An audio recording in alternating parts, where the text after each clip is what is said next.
blue crabbing using a trout line or using topless traps? Which ones do you prefer? Or, hey, maybe you're deciding to buy one. Which one should you buy? Hey, I'm Sam and this is Outdoors in Maryland, and we are going to try to show you the difference between the trout lines and your collapsible traps. Which one's easier? Which one would you prefer? So we're going to try to give you some of the good and the bad to see which one you would like. And if you're a beginner, you know, this is probably a video for you to watch, so stick around to the end. If you like this kind of content, please hit the subscribe button and hit the like button. The like button helps any of your YouTubers out, and leave a comment. A comment would be awesome. What would you prefer and which one did you like best? Fight! All right, let's talk about the things you're going to need to run a trout line and to run collapsible traps. First, you're going to need a trout line. You can either make it yourself or you can actually buy it already assembled. You can actually buy the whole trout line assembly probably at your nearest crab dealership, your crab supply dealership. All right, so the first thing you're going to need to start off your trout line is you're going to have a weight. Mine is a 25-pound dumbbell weight on one end, and then I have about 40 feet of line that will go up to your buoy. And on your buoy, you got to make sure you have your DNR number on there. Whatever the number you have for DNR, you're going to need that number on the buoy. And then I'll run it down to another 40 foot of line that goes to your chain. Now your chain is going to hook up to your trout line. Now your line, about every 6 foot, you're going to have a snood line. Or a lot of people will actually tie your chicken necks. If you're using chicken necks or bull lips or anything like that, a lot of times you can tie them to the line, but I have snood lines, and about every 6 foot, you're going to have a snood line. And one of the other very important things you're going to need is obviously a dip net. You're going to need a dip net to dip the crabs as the crabs are coming up. As you're running the line and the crabs are coming up, you're definitely going to need a dip net to grab these dip nets. I would not get one that has the mesh in it. You need one, a wired one, because if you have the meshy kind, it's going to be very hard for you to grab a crab, throw it into the bucket, you'll be fighting it. So you're going to need a net pretty much that's metal. To grab the trout line, you're probably going to need a hook. That is so when you get ready, you run up on it, you can dip down in there, take the hook and put it on top of whatever device you have as a roller, they say. I got this screwed in real nice, the little square piece, and this will tighten down. Once he took it off, and it was actually pretty shallow, but I asked him if he would go a little longer, so he actually made it like longer, and then I just stuck this little car mat on there to, I guess, help it. Pretty sturdy, all steel. So before I got this made, this is what I used. See the little rod holder there? Put the rod holder in, and this went here. If you notice, I had 2 screws here that had a little plate that came up because this thing would slide like this. But I put a plate here to block it. And that's what I used to have. Put some screws, got the sealer on it. And I had the pad, you can see where the screws were, where I had the car pad down here to keep it from going over. So see, if anybody wants to see the idea, that came up. So there's all kinds. There's people that make them. A lot of your crab supply places would have these kind of, some kind of thing, or like I said, the easiest way is to look at your boat, figure it out, and design yourself a little PVC pipe. It's cheap, and it'd probably be the easiest way. Now for your traps. Your traps, obviously, you're allowed 30 collapsible traps in Maryland. You can have ring nets or anything. We like this, it don't take up a lot of room, and we've always did the topless traps. We love these, we do these all the time, and you can allow 30 of them. And what's gonna have, you can buy them completely made up already, but you're gonna have yourself a buoy, about 12 foot line. Now inside of my trap, see, all 4 doors will close down, but inside, you're gonna notice I got a snood, because sometimes I will use clam bags. I'll show you them in a second. Clam bags. And I will tie this up with the clam bag, but usually I got a spring. Usually I don't like the springs because the crabs steal your bait all the time. So my wife used hair ties, or these right there. These snoods would be perfect. They hold them down real well. But these, I tell you what, these ones that I got from Bay Country Crab and Supply, these have been an absolute awesome. We hardly lose any bait. This is such a good trap right here. All right, so with your trout line, with the lines being 6 foot apart, you're pretty much going to get about 200 baits on this line. So you're going to have 200 baits sitting in the water, and that's going to be pretty good. And now your traps, you're only allowed 30 traps, so you're only going to have 30 baits in the water at one time.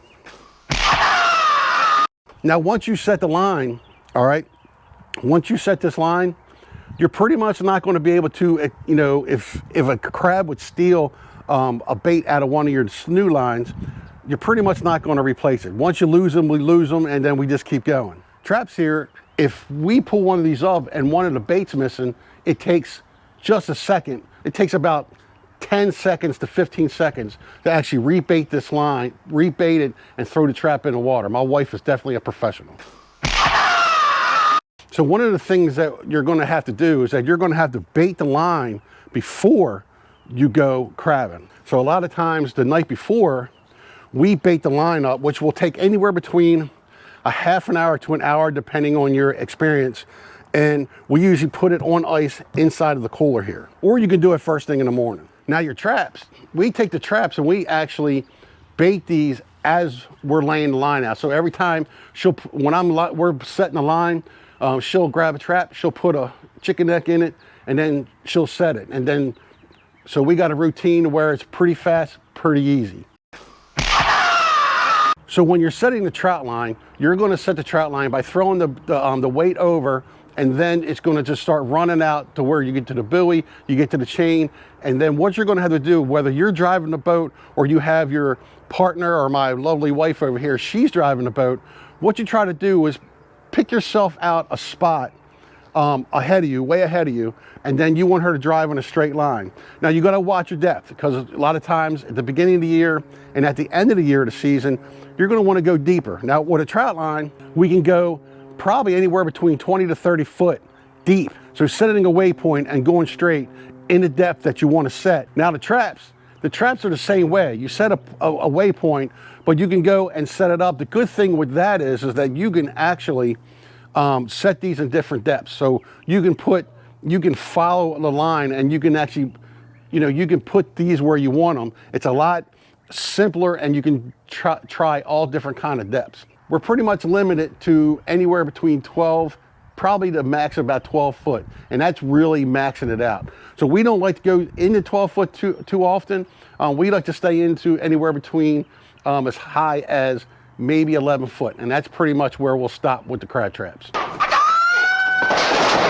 Running your trout line is just as easy as running your crab traps.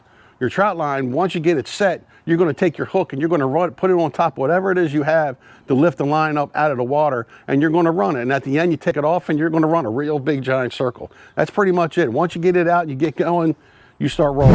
Now with your crab traps, we're kind of the same thing. You're going to you're just going to pull them as you go. Now when you crab traps and you pull it up and you see a crab, you almost got to make sure you got it tight, and then you're going to throw it right into the basket there or whatever you have to put your crabs in. Now if it comes time that you laid your line out and you realize you're not really catching that many crabs, well, that's a decision you got to make. In order to do this, that means you're going to have to go and you're going to have to pick up everything, pull your whole line in, and then go move to another spot. That could be a really hassle. Now, if you are like a professional where they have a line puller, it's an electric or hydraulic line puller, that kind of happens pretty fast. But usually most recreational people don't have a line puller. So the only line puller you have is me. And if I do it right, I'll get the old lady to pull the line up. But once we set it, we kind of just leave it there. Unless it's that bad, we might pull up early and move.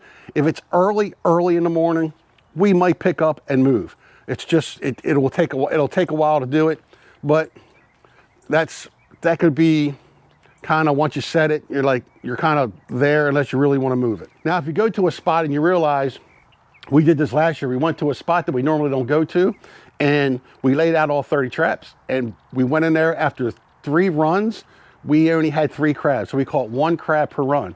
So we picked right up ran around to another spot, and we can lay them out. So these are very, very easy to pick up and move if you need to move, whether you're going to different depths or a whole different spot in the river.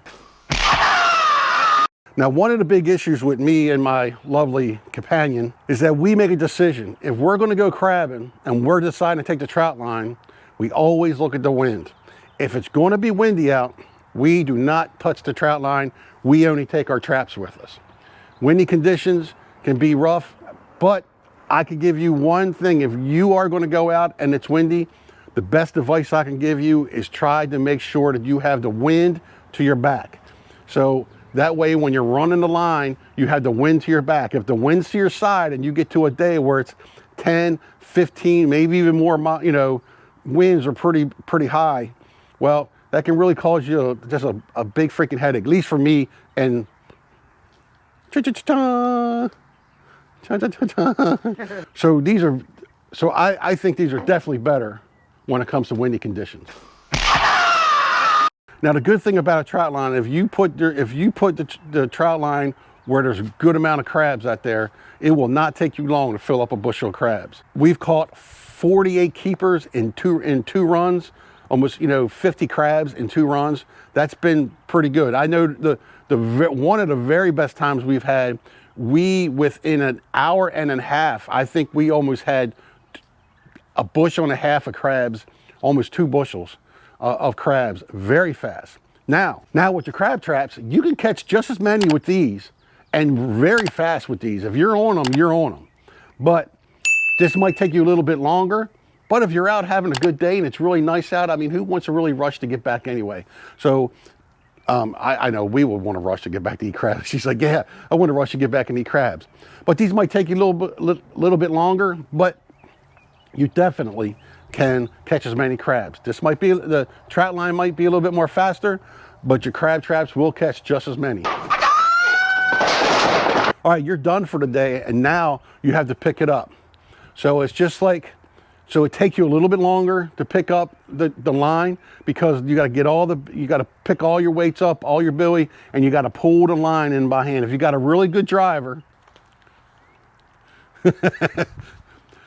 it shouldn't take you long. You can actually drive next to the line and kind of pull it in. It makes it a little bit easier. These, very easy to pick up, shouldn't take you that long. And on both of them, as you're pulling the line up, we have caught many, as we're pulling the line up real nice and slow, we have caught many crabs, almost like hand lining. You're pulling them up and you're catching crabs as you're picking your line up. And the same goes with the traps. As you're picking them up, a lot of times when that last run, we might get another 5, 6, because as soon as we feel that the crabs have kind of stopped, we will start picking them up. And a lot of times we'll get lucky, we'll run them, and before you know it, we're still catching them. And it's very hard to leave when you're catching crabs.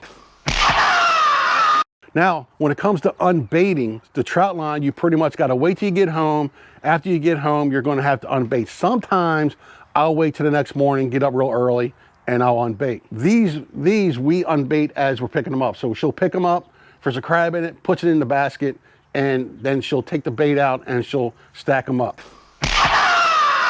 Your trout line takes up a little bit more room, because you're going to need a basket for your line, or a cooler that I take.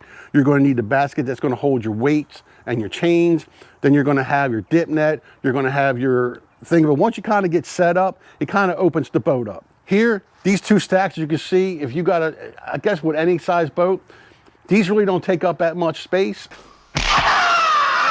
So we've given you, if there's anything that we miss that you think is easier or harder on each end, please leave a comment and let me know. And which one do you like better? Now, this is going to be up to you and your decision. But for me, if you are a first timer and you're thinking about getting, want to go out and catch crabs recreationally, to me, I would think your best bet is to go out and get crab traps.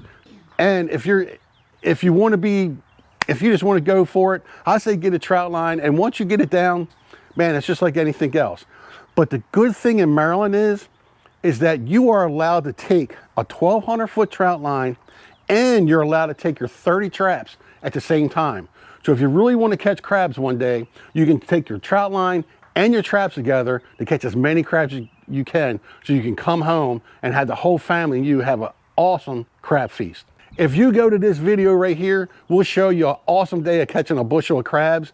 Hey, if you go to this circle right here, it's free. You can click it and subscribe to the channel. I am this close to 5,000 subscribers. All right, thanks, and I will check you next time.